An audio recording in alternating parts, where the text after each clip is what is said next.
The scariest thing is the thought that I might not be there for my kids. That's the scariest thing.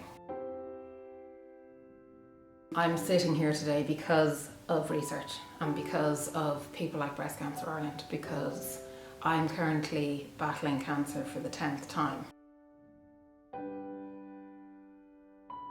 It all kind of started in 2005 when I was diagnosed with the BRCA1 gene, which Angelina Jolie has made famous now. So it's kind of a cool gene to have. It's not really very cool at all actually, but she brought a lot of light to it, which was an amazing thing.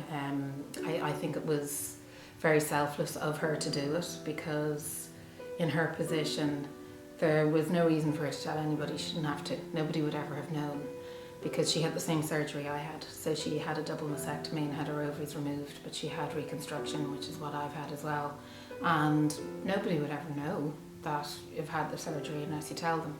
So I think what she did was a great service, because she got people talking about it. I've been going in and out to the hospital telling them I didn't feel well, and I had a burning rash all across my torso here and across my face, and I was told to go home and count my blessings, and that I had an overactive imagination, which is true because I write books, but I also had cancer and an autoimmune disease called dermatomyositis. So I was lucky that I listened to me, and that's one thing I would say to all women. Listen to your own body. If you feel that there is something wrong, then get it checked out. And if you still feel after a few weeks or a couple of months that you don't feel right, go to somebody else. Everybody's entitled to a second opinion.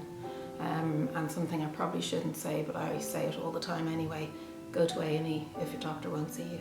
They have to see you in A&E.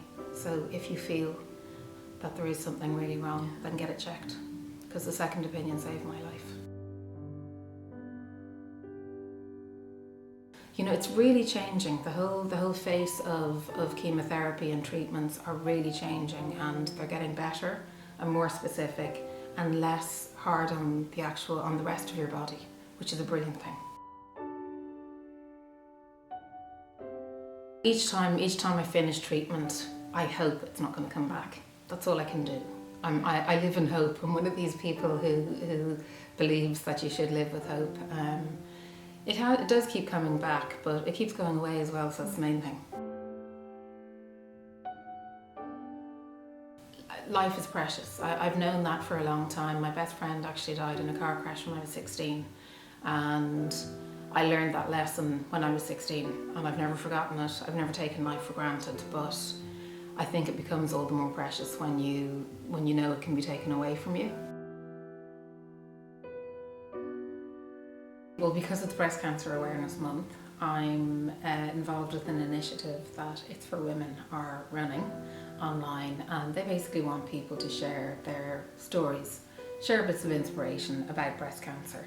So if you log on to itsforwomen.ie or itsforbreastcancer.ie and share your story, they donate €4 for every little story shared to Breast Cancer Ireland.